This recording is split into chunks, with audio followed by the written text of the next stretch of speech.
Hello everybody and welcome back to the channel. My name is Ben Parks, 225 Marathoner, and we've got a great video today because we've had so many questions coming in recently about the mistakes that people have been experiencing and happening in all of the races that are going on at the moment and how to go about fixing them. So I thought I'd put together a little quick fire video all about how to get over the most common mistakes that we see people making. So sit back, relax, really looking forward to this one. Let's get this done.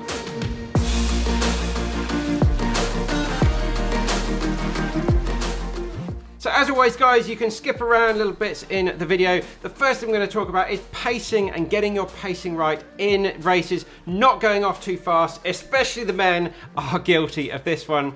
Then we're going to move on to talk about some physical things that can happen in the race, picking up a little injury or having some GI distress as you're going along in your stomach, cramps and things like that. And then finally we're going to talk about the mental side of running and when it gets tough, how to dig deep and get to the end and power on through and get it done.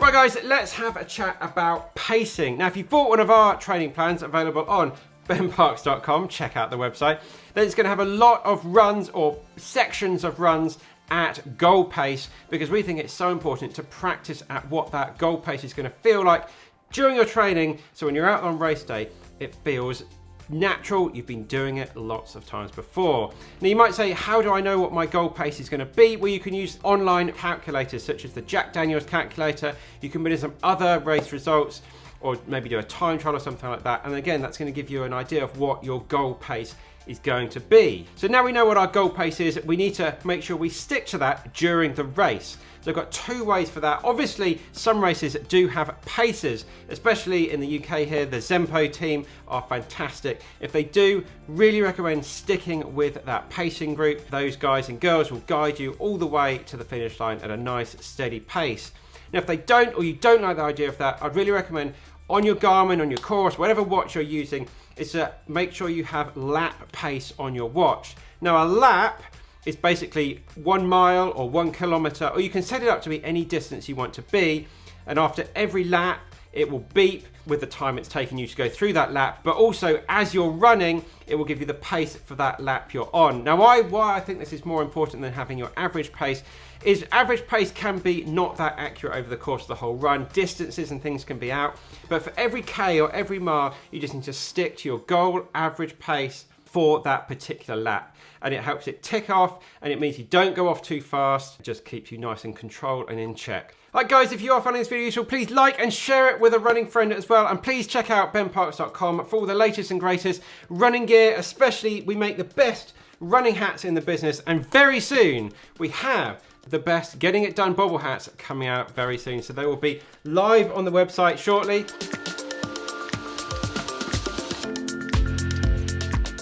So guys, moving on to things that can happen during the run that aren't much fun.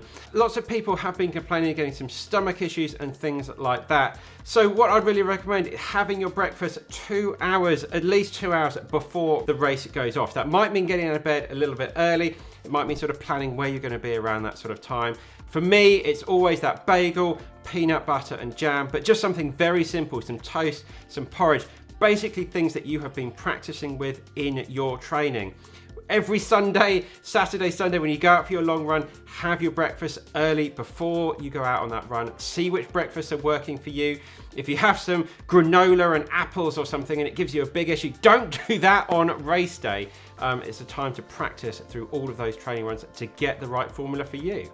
In terms of liquids, I just have around about 1.5 litres before race goes off. So in that about 2 hours, just sipping on that liquid. Don't go downing loads of water. It's just going to sit inside. Just sip on it, let your body process it, and then go to the toilet. Yeah, around that sort of 45 minutes before the race, and just let nature do its course, and you will be standing on the start line feeling nice and light and ready to go. Touching on that, you really do want to empty your bowels before the race as well. A lot of people do this mainly because of nerves. It's just that sort of thing that happens to our body. It's that fight or flight response. As we get nervous, we want to clear out the system, but really recommend taking your own loo paper to races so there's no excuse not to go. Now, in terms of stopping, picking up a little injury during the run, it's very simple. Get your dynamic stretches in there. We've got that follow along video we'll link to up here. Put that on your phone or practice it so you know what sort of dynamic stretches you want to do before the run. And finally, do about a 1 to 2, maybe up to 3K jog before your race as well. Don't worry, you're not going to run out of energy for your run, as a lot of people think, I can't do anything before I go on my actual race, I'm going to burn out. Not true.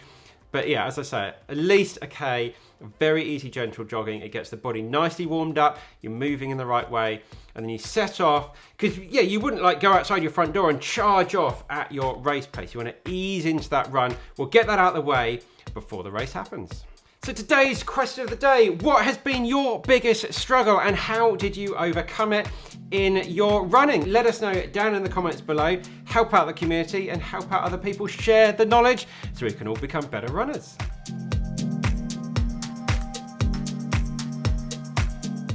And moving on to some mental strength, thinking I can't do this and having those mental gremlins coming in at the back end of races. So I'd really recommend in that sort of last week building up to your race is going back over your training. Think of all those times you've pushed yourself, you've dug deep and you've got your training runs done. Take that strength forward into your race. We do these workouts not only to get physically fit, but mentally fit as well. We push ourselves to some tough places in practice. So on race day, it feels a lot easier than it should do. One technique which the legendary Paula Radcliffe used to use is counting.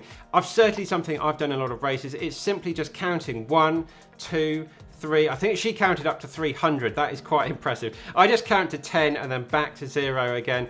But for me, this just helps take me out of where I am and it just helps regulate things. It keeps me in nice sort of metronomic pacing and things like that. It just helps detach from where you are at that moment, just takes the mind to focus on something else. Something that I've always really worked on is that positive visualization, especially in the build up to something like Valencia Marathon where I ran my PB. As soon as we went to Valencia, I went to the finish line, I looked at it, I visualized myself running through it. I had photos of the finish line up in my flat in the build up to the race and could see myself running through that finish line with the time. It's about seeing yourself doing it and then you will do it and you can do it. It's really important to build a positive mantra as well. My sort of mantra, getting it done, I don't always write it on my inside arm, but it can be a good idea to have that on the inside arm, or just whatever, whether it's your mum, your dad, your children, just a positive visualization thing that you can have that you can look at when times get tough. For me, I'm always saying getting it done. I know a lot of you guys use getting it done as well as you're out there as times get tough. Try and think, what is your why? Everybody really should have a why. Why are you out there doing it? I think if you don't have a reason, it really does become tough to get through. But there's loads of reasons why you could be doing this. We've all been through an incredibly tough 18 months recently, and it's just out there celebrating everything we've been to and getting back to normal. So have a think about what your why is. Again, you can write that on your other side arm and yeah, look down at that and think about that as you're going through. And then I'd really recommend trying to break your race down into sections. So if you're running a marathon, I just have this thing, I don't know where it comes from, but say I'm at 18K, I say I've got a 12K to do, then a 10, and then a 2. And I always break the race down into sections like that. And then maybe at 25K, I'm like, I've got a 5K, a 10K, and then another 2K to go after that. And I just focus on, I'm always playing around with it. I know it doesn't make much sense, but it's really important to do that sort of thing and just say, whether it is, I've got 4 park runs to go and just think, okay, I know what that feels like. And it just helps break it down into sections that gives you something to aim for. It might be quite simply just aiming for the next water station, for the next aid station, the next life base if you're in ultras and things like that. And just chunk it down into those sections. Give yourself a goal for those sections possibly as well of what you want to hit. And it just makes it feel so much more achievable. When you're standing on the start line of say 100-mile races I've done a few times, your brain just cannot calculate running that sort of distance. So it's simply, okay, I'm just going to focus on the first 25 miles of this race, and that's all I'll be thinking about. And we'll get there and say, right, what's the next goal now? Okay, we've got 10 miles to go to the next checkpoint. Always be breaking the races down. It just makes it so much more easy for the brain to process. So that's it, guys. I hope you found this video useful. I hope you've got some easy tips and tricks there to take forward to your running, implement it, and hopefully hit the goals that you want to be hitting. Thank you very much for all the Patreon legends and the YouTube legends here. Please check out the website for all the latest and greatest running hats that we make. and all the kit and everything to go along with it to help you become a better runner as well.